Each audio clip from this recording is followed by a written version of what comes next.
am the Executive Director of Housing Colorado, and I have the good fortune to work with our team, both here in the office and at the Capitol, on our advocacy work. And we appreciate our membership who is very interested and very involved in what is going on at the legislature from year to year, and especially this year with so much happening. I just want to offer my welcome to you. Today, I'm joined by Jennifer Mello, who is one of two lobbyists that work with us here at Housing Colorado.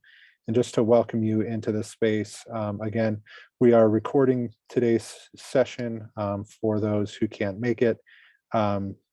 And would just remind you to mute your audio for the time being. We'll have an opportunity for questions and answers at the end. Again, welcome. Before we get going, I just want to give a shout out and a thank you to SVA Certified Public Accountants, who are today's webinar sponsor. SVA has been serving family-owned and closely held companies since 1974. And as they near their 50th anniversary, SVA is committed to remaining an independent CPA firm, investing in their future growth. SVA's culture of innovation and agility provides the platform for their core goal, which is to serve people better. SVA's team members' expertise spans the areas of business consulting, tax, accounting, and audit in a diverse set of industries. They work towards meeting the strategic vision of each business and the owner's personal financial goals. This expertise has made SVA a perennial award winner as one of the nation's top 100 accounting firms, as well as a recipient of Forbes America's Best Accounting Firms in 2022. Thank you, SVA, for sponsoring today's webinar. We really appreciate your support. To get us into what we'll be talking about today, here is our agenda for the day. We're going to start with some context setting from Jennifer, who's going to get us all of the goings on in the background of what's been happening at the legislature this year. We'll talk a little bit about the American Rescue Plan Act funding, the $400 million, and the Affordable Housing Transformational Task Force recommendations that are now making their way into being actual legislation. So we'll be able to talk about a couple of bills today.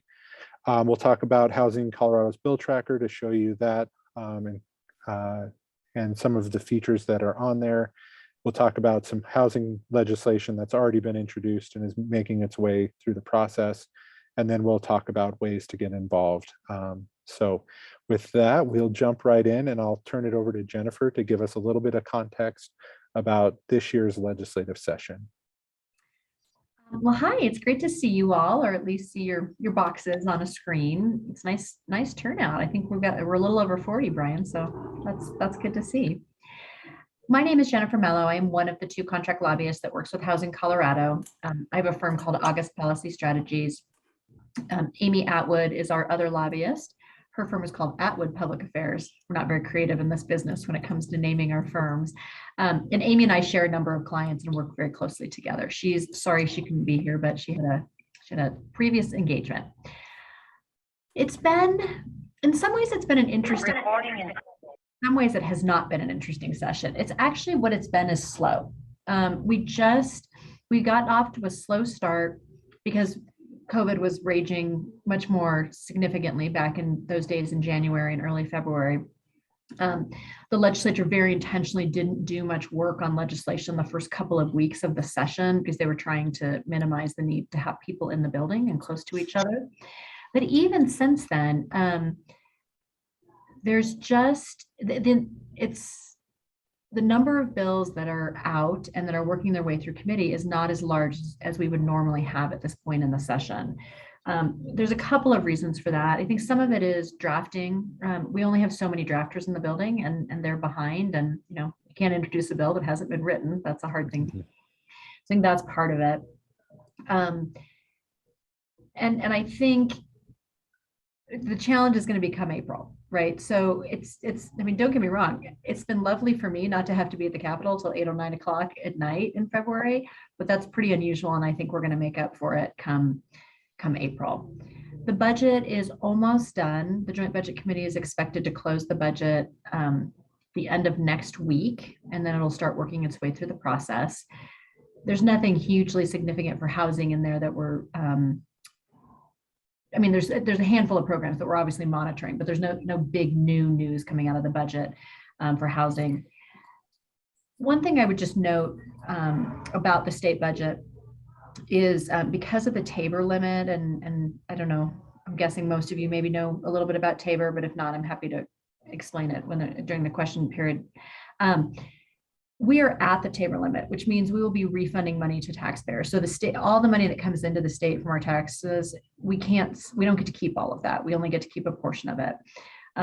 So from anything that requires ongoing spending, it's hard to get money for anything that requires ongoing spending. Now, we are still swimming in federal one-time dollars, and those dollars I think are more plentiful and available as a funding source. But again, that's for one-time investments. Those aren't dollars that can be used to create sustained programs over time. So that's the budget. Not a ton of partisan bickering yet. They've really kept it pretty above board, which is surprising given that it's an election year. We have lots of legislators running for other offices. I would have thought that would exacerbate the problem. And we have some that like running against each other, right? So for example, in the 8th Congressional District, Representative Yadira Caraveo is running for that on the Democratic side. Senator Barbara Kirkmeyer is running for it on the Republican side. Not that the two of them would have a whole lot of opportunity to interact because they're in different chambers, but there's just has been I think a remarkable, I mean, it's lovely. Again, I wish it was always like this, right? I wish that they thought about policy when there's a good policy reason to fight, and politics didn't have as much to do with it, but that's a fantasy. I think as the pace picks up and as things get more stressful in April, our partisan battles will rear their ugly heads. So that's a quick overview. Brian, is there anything else you wanted me to touch on that I haven't? No, I think that's it. I think it's good to know that this has been a slow session so far. We've been anticipating a number of bills, and I'll get to that in a few minutes. But I appreciate that context setting. That we've got a long way to go in a short amount of time. It seems like, if that's a good way to put it. So. So there's lots to do. There's lots happening, and we at Housing Colorado are paying attention to all of that. And we've got great folks on the Hill who are helping us keep our eyes and ears open. So with that, I'm going to turn now to a little bit of backtracking from last year that gets us to this year. So last year, the American Rescue Plan passed through Congress, which was a federal stimulus bill to help in the recovery from the COVID pandemic. And Colorado received $3.2 billion in federal ARPA money to address all sorts of needs. In the last legislature, House Bill 21-1329 was passed, which designated $550 million to address the affordable housing crisis here in the state. So the legislature and the governor set aside a big portion of that federal aid to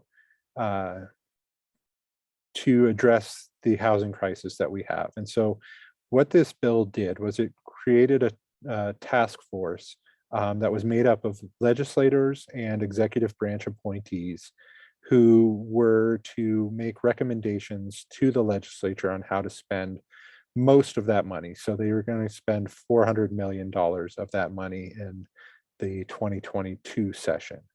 I was fortunate enough, along with Kathy Alderman, who is on the call, to help lead a subpanel of subject matter experts who made recommendations to that task force. So we met, I lost count, but like 12 different times. We met weekly for 3 hours at a time to come up with recommendations and we worked by a consensus model to come up with recommendations to make to that task force.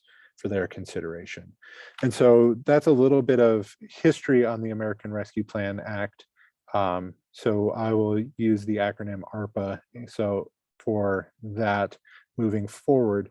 But we wanted to just give you a sort of brief update on what the recommendations that were made to the General Assembly entailed. So there were 5 funding recommendations that had been narrowed down from 11 that the subpanel made, and 6 policy recommendations that were adopted by the task force itself. Kathy and I were pretty adamant about the fact that we needed to address some longer term policy issues, as well as addressing the $400 million that were available through this process. And so we were glad to see that both those funding recommendations and those policy recommendations incorporated a lot of what the subpanel's work entailed. Briefly, I'll run through what the funding recommendations were from the task force in their report. The first was a revolving loan fund for new and existing capacity. That includes gap financing, maintaining existing affordable housing, and governor's priority for green energy building for affordable housing. And that recommendation came in at $150 million from the task force to the General Assembly. The next recommendation was for nonprofit and local government grants, realizing that local governments wouldn't be able to access loan funds, and that nonprofits at times don't need any more debt for projects that they are working on. And so this recommendation also came in at $150 million and is a part of the recommendations as well. There's a recommendation that incorporated kind of 3 different buckets: resident-owned communities, mobile home parks, and land banking, that came in at $35 million. And this was really to address some needs that were highlighted for ways to really deal with naturally occurring affordable housing, and to think about the future in terms of land banking, putting some land into a pipeline that might not be developed right away. So that was the recommendation that came in at $35 million. The next 2 were recommendations that the subpanel made to the task force that didn't receive direct funding from this bucket of funds, but rather there was some money coming from other task forces that would address these issues. But the task force really wanted to name these as priorities and ensure that they were named as eligible uses for further funding from other sources. And so the first was property conversions for transitional or long-term housing. We know that there was some money set aside in the economic relief cash fund to provide for this line item and for this recommendation. And then the second one was for permanent supportive housing and supportive services funding. Again, money from both the behavioral health transformational task force, kind of a second task force that was set up by the legislature last year to deal with other ARPA funds. It set aside some money for permanent supportive housing and supportive services fund, as well as the economic recovery fund as well. The next recommendation was for modular housing. This was an interesting idea that came to the subpanel and to the task force, and was combined with one of the governor's priorities in his budget proposal, to create a housing incentive program. And that came in at $40 million. The final recommendation that came from the task force was another governor's priority, to supplement funding for CHAFA's Missing Middle Access Program, which provides funding for projects that are dealing with, as the name says, the missing middle, those making 80% of AMI or a little bit above. So in total, that was $400 million. Really quickly, I'll move into the policy recommendations. The first was to expand the state tax credit program. We were really excited to see that this has already turned into legislation and is moving along in the legislative process. This is House Bill 1051, sponsored by Senator Zenzinger and Representative Byrd. It has bipartisan support and has moved from the Transportation and Finance Committees and is awaiting a hearing in the Appropriations Committee. The next policy recommendations were to establish a standing or interim committee or task force on housing and homelessness. And the subpanel really felt as though this was a much needed, we've got a long-term housing crisis going on, and to only deal with housing issues while the legislature is in session and to not be talking about them year-round seems to be an opportunity for the legislature to appoint either a task force like they appointed for these funds that has a combination of legislators and executive branch folks and subject matter experts, or to appoint an interim committee that would have the power to write legislation. And so this is one of the recommendations. Each of these recommendations came from the subpanel to the task force, and the task force adopted them. We talked about a third policy recommendation to do a statewide housing needs assessment. We realize that there's a lot of data out there, but it hasn't necessarily found its way into a statewide needs assessment that that really has opportunities for accountability and for addressing some of the goals and needs that are out there, as well as supporting local government needs assessments. We realize that there's local communities that may not have any idea on where to start with a housing needs assessment. And so we're hoping that DOLA and the Division of Housing could help with that. We made a policy recommendation to ensure sustainable funding for supportive services. This was in somewhat response to the way in which the task force handled the supportive services and permanent supportive housing fund.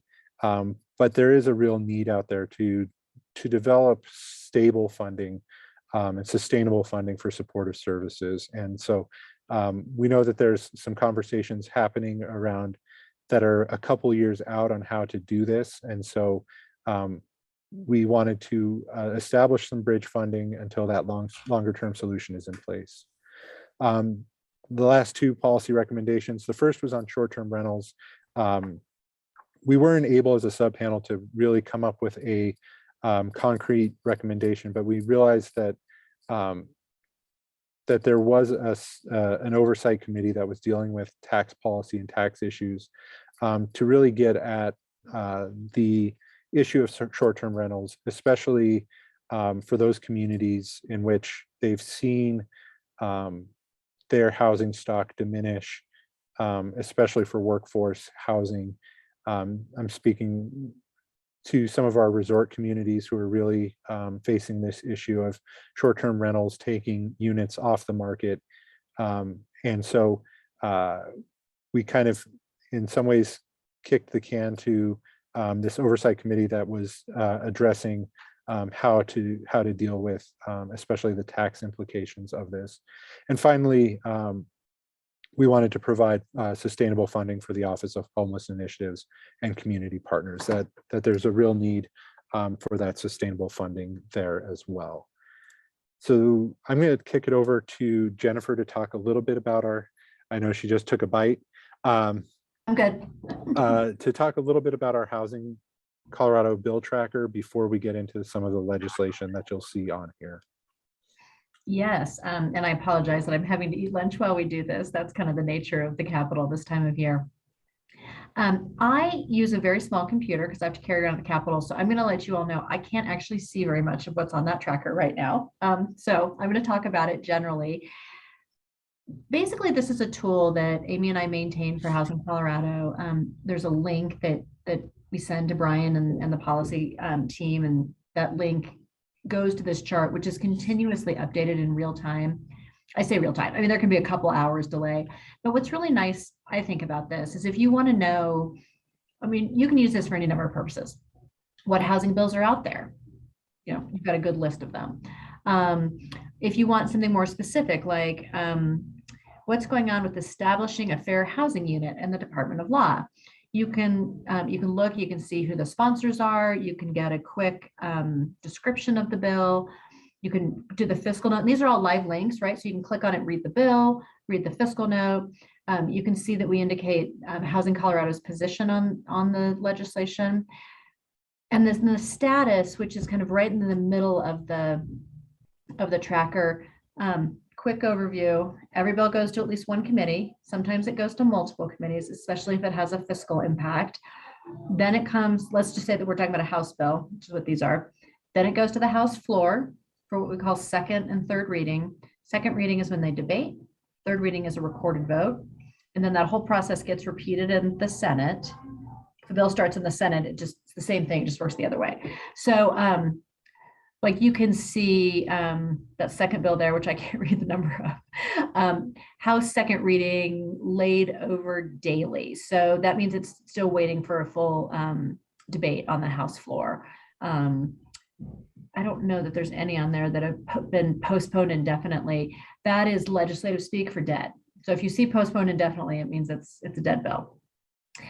And Brian, I hope that's what you were hoping I would go through. Yeah. I'm happy to go into more detail. If like yeah, and I'm going to flip it over to the next page, which gets into what, if you click into one of the bills, you'll get some of that information, but you'll also have the ability to see, again, sponsors, summary of the bill, committee reports with amendments. There's a wealth of information here. So I encourage everyone to utilize this tool. It's found on our website at housingcolorado.org/current legislation. There's a link there for the 2022 bill tracker.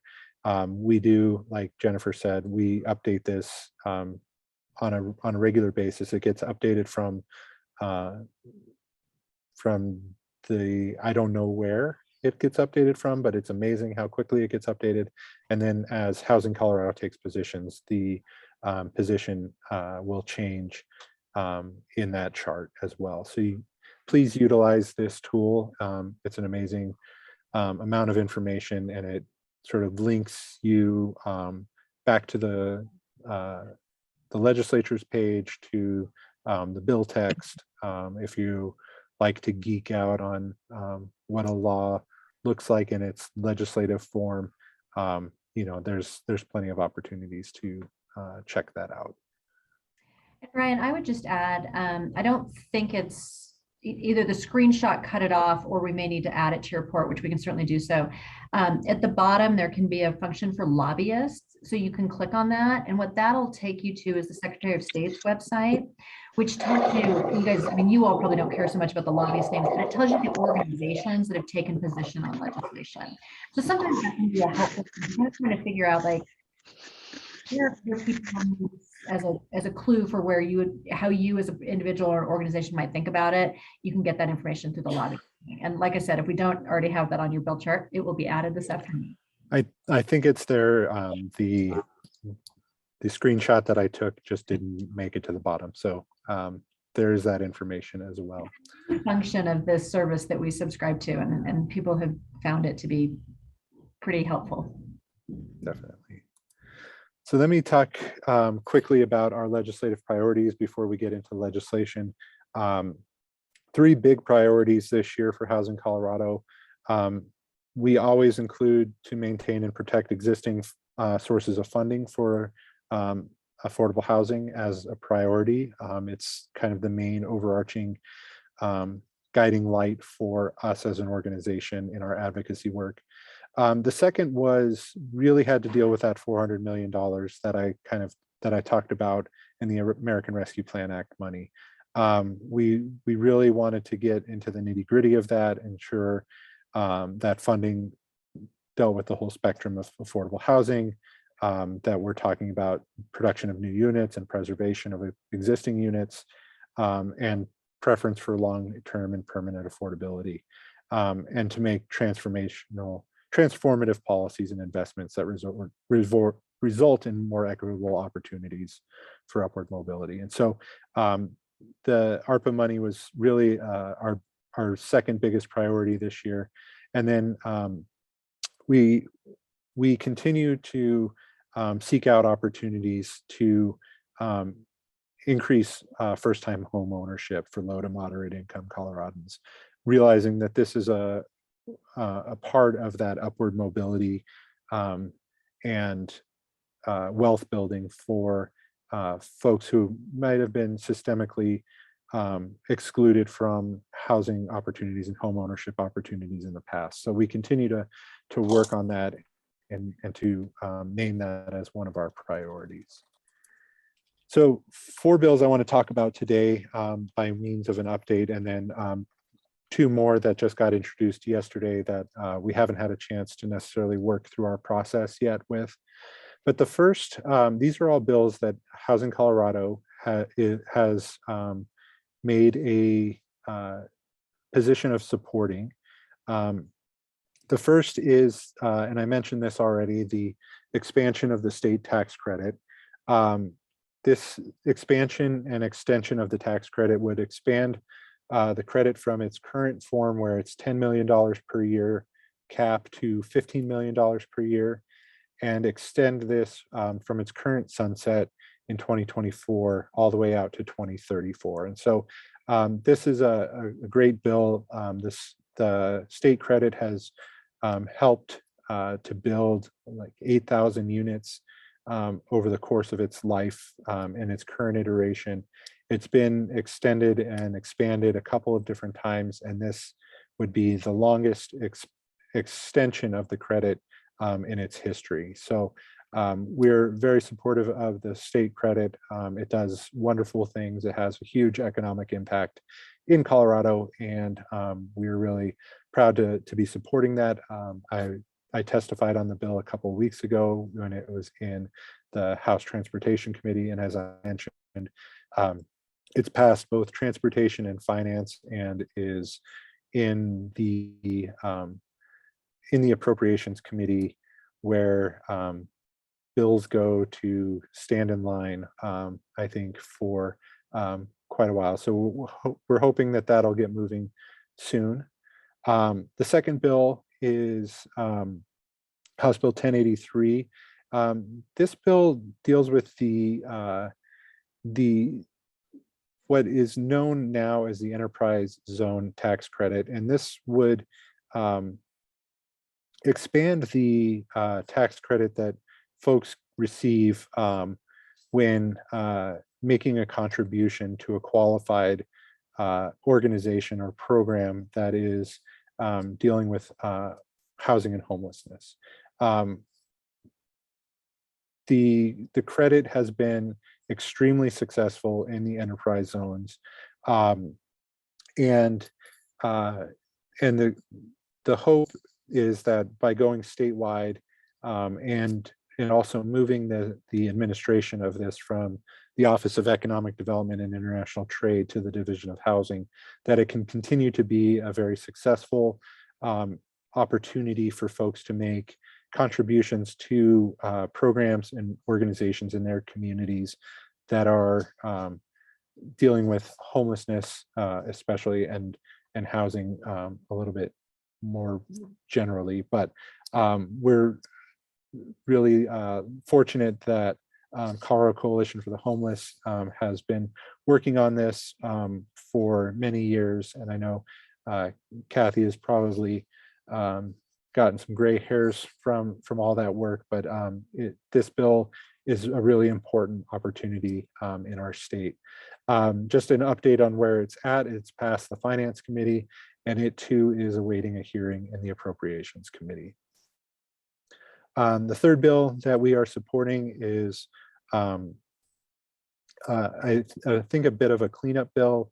It is adding veterans or military status to the list of protected classes for those in fair housing in the state.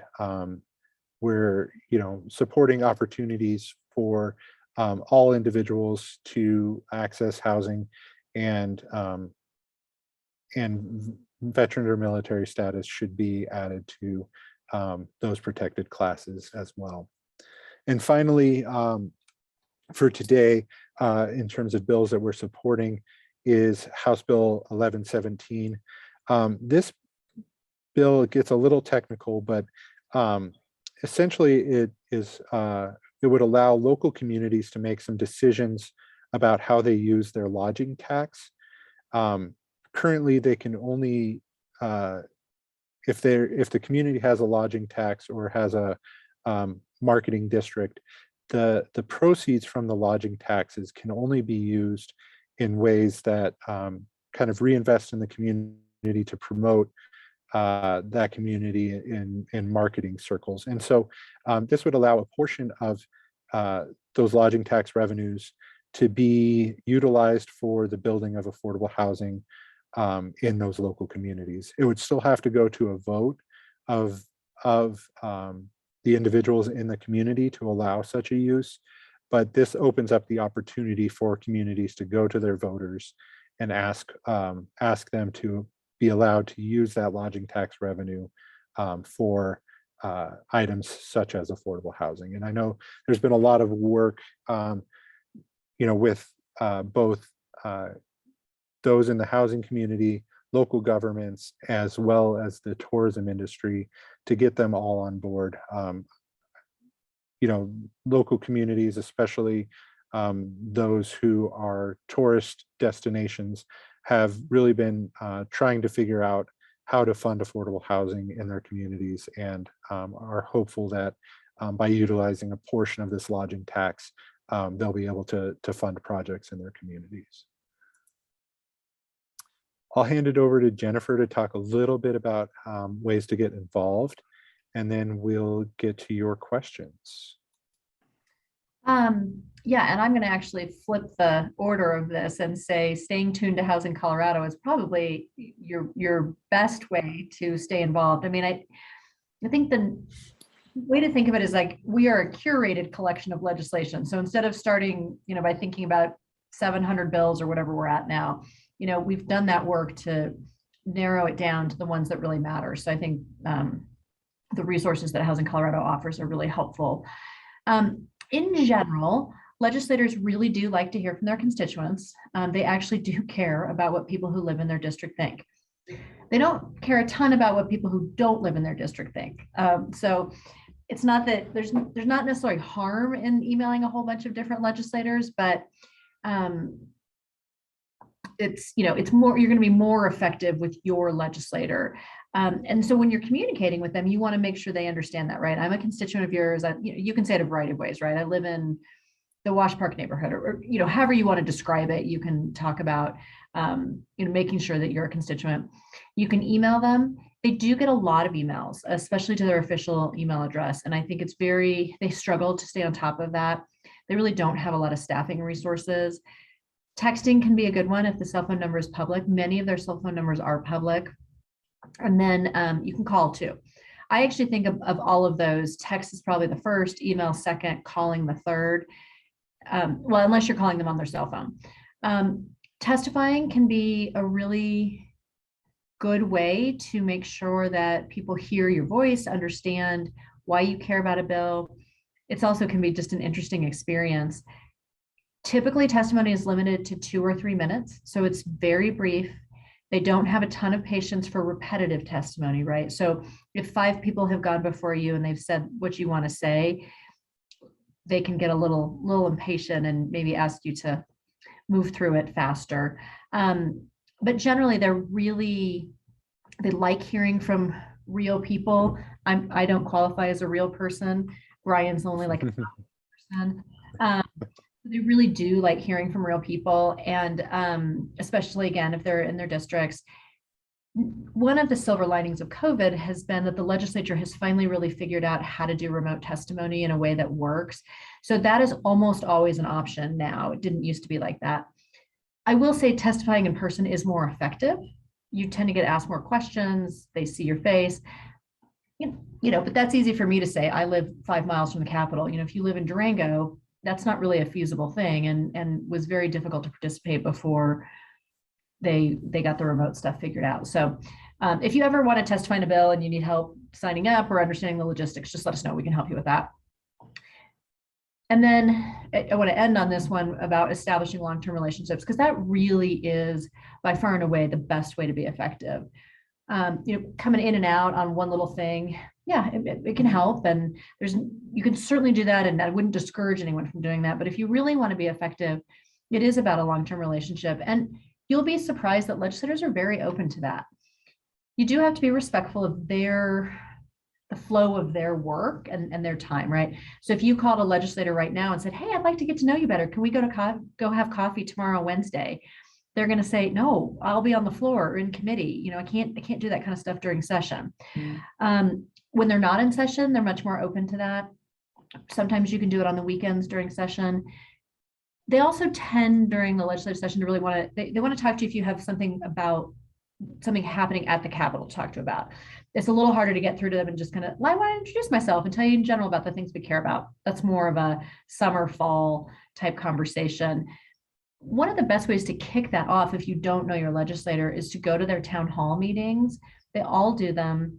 You can get on their list. If you go to their website, trust me, they'd be thrilled to add you to their list, letting you know about about their town halls. And I should say most of them do it, not all of them. But if you show up at a couple of those, that'll start to get you noticed.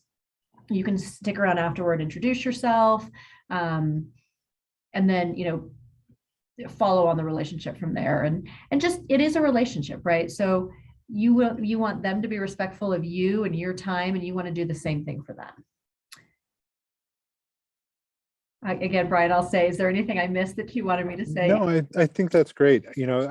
I would really encourage folks to get as involved as you can, especially as the session nears its end, that there's definitely ways for your voice to be heard, and the voice of your organization to be heard. We do our best as Housing Colorado to represent all of you, but there's particularities and there's context that you can provide about particular pieces of legislation or about your organization or projects you're working on.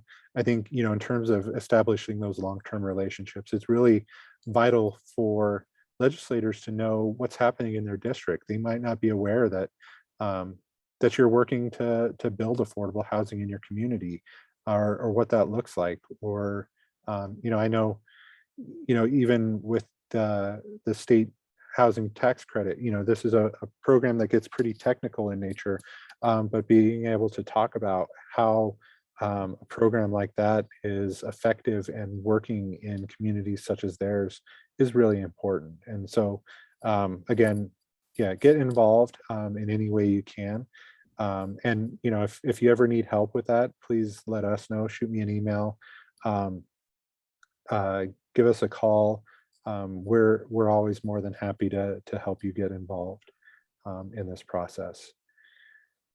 Before I turn it to questions, I was going through the slide, and yesterday there was some sort of breaking news on a couple of pieces of legislation that got introduced, and I didn't have a chance to update the slide deck on them. But there's two pieces of legislation that were introduced yesterday that deal with the ARPA money. One is for that housing incentives program.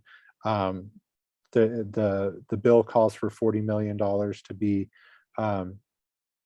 to be allocated there, and that program really tries to get at some innovative solutions and some different ways of building. And so they're talking about 3D printing and panelized construction and modular home factories, bringing a modular factory here to the state. And so that's one bill that was introduced yesterday. That's House Bill 1282. The second bill deals with the Middle Income Access Program at CHAFA. And that bill is Senate Bill 146, which would allocate $25 million to that program. And so I apologize for not getting the slide deck updated in time for today's meeting, but it happened late yesterday afternoon. And so those were 2 out of the 5 recommendations from the task force. And I know we've got a stakeholding meeting coming up at the end of the week on some of the other recommendations. And so we'll keep you up to date with those. With that, definitely want to say be in touch. My email's on the screen. I'm going to stop sharing my screen here in a moment so that we can see everybody's lovely faces and open it up for questions and comments. But a lot going on this year, a lot of resources for affordable housing. We're really excited to continue to work for the preservation and production of affordable housing, and working to make that process more equitable for all Coloradans. And so I'm going to stop sharing my screen and open it up for questions. I see there's a few questions already in the chat. I'm going to try and get to those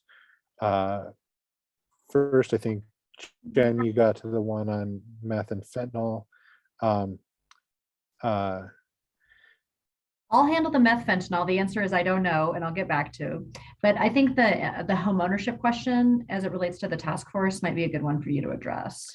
Yeah, so there's within the task force recommendations, there was always a concern not only for rental housing but for home ownership opportunities. And so really what the ARPA funding bills are going to look like are probably going to be a little bit general in their original forms, so that there's opportunity to either shape the legislation or for the Division of Housing, who a lot of this money will be flowing through to address the issues in front of them, including home ownership. And so we'll be working diligently as that legislation takes shape, especially the revolving loan funds and the grant funds for local governments and nonprofits, to ensure that there's space in there for home ownership. I see Sarah has her hand up, Sarah Shambrook. Yeah, I just have 2 quick questions. The first one is, and you might not know the answer to this, but I think it was SB 146. You said that allocates the 25 million to the missing middle funding. Do you know if that applies or is available at all to LIHTC properties that are maybe using income averaging, in terms of, going up to that 80%, but still using potentially 4% tax credits? I'm not totally well versed in that program, admittedly. I'm hoping to get more well versed in the coming days, and maybe Sarah, if you can shoot me an email, we can Sure. be in conversation, and I can certainly ask that question of CHAFA. Okay. And then the second question I had was, are there any bills that Housing Colorado is worried about at all? I know you went through the bills that you are supporting, but are there any that are concerning? Not as of yet.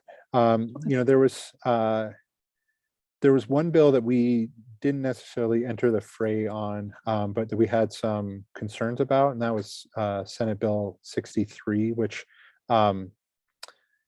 would have done 2 things. It would have allowed for just compensation for any takings that a local government did in terms of creating housing in their communities, which we were certainly concerned with. And then it also had an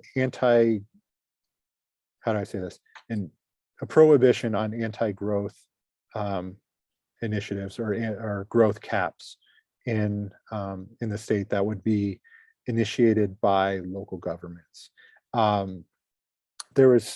That bill was sent to the State Affairs Committee in the Senate, which is usually a place that bills go to die, but had some extended life as there were some conversations happening around that growth cap idea. And so while we didn't necessarily jump in the fray on that, there was a lot going on with it. And I think the counsel we received from our wise lobbyists was to not necessarily get too terribly involved. Our concern was that that wasn't the right vehicle to advance a growth cap bill, if that was something that the legislature wanted to consider. And so we had some concerns there. I haven't seen anything or heard anything that would be concerning to us. We do have monitor status on a number of bills, which means that we're paying attention to them and moving what they're doing to move through the process. Jennifer, is there anything that you? You know, this is one of those things where part of our job for you all is to know what's coming. And we really work hard to do that. And we certainly try. Sometimes we get surprised. We're not infallible by any stretch. So I'm not aware of anything coming that we're really worried about. That doesn't mean, it won't happen. I think that the stage is fairly well set for affordable housing related legislation this year, in large part because so much of it is the task force. So we kind of all the bills that got introduced, and then we've been waiting for these task force bills. We got a few of them yesterday. And I'm pretty confident that'll be 90%, 95, 99%. But I got to give myself a little wiggle room. The legislature is nothing if not unpredictable. So there can often be surprises. Sure. I see my colleague Philip has his hand raised. Hey, yeah, I just wanted to put in a quick plug for our legislative alerts that we send out when we have sort of a short response time. So they're going to committee. We need some folks to testify. We want folks to call their congressman. Here's a new congressman or state legislator. Here's a new something that's coming quickly. Sort of a rapid response email list that we maintain. If you'd like your name on that, just reach out to our communications person, Miranda. Her email address is miranda@housingcolorado.org. And that way you'll stay up to date on any of the fast breaking news. Thank you for that reminder, Philip. Any other questions before we let you go? So we will keep you all, our membership, up to date, especially as things materialize for the ARPA money. And stay tuned to our e-news, our legislative alerts, and then we'll also be doing a session wrap up once the session comes to an end in May. So we look forward to continuing to be in communication with you. If you have any questions, please reach out to any of us here on staff. We're always more than happy to geek out with you on policy stuff and things that are happening at the legislature. Yeah, and Brian, if you don't mind, I just want to say, Amy and I really love working with Housing Colorado. Brian's been a great addition to the team, and you all are fighting for really important things for our communities. So we're really grateful to have the opportunity. Thanks, Jennifer. We're really thankful to have you all working on our behalf. Well, with that, I'll give you all some time back. Thank you very, very much. Take care and have a good rest of your day. Bye, everyone. Thank you. Bye.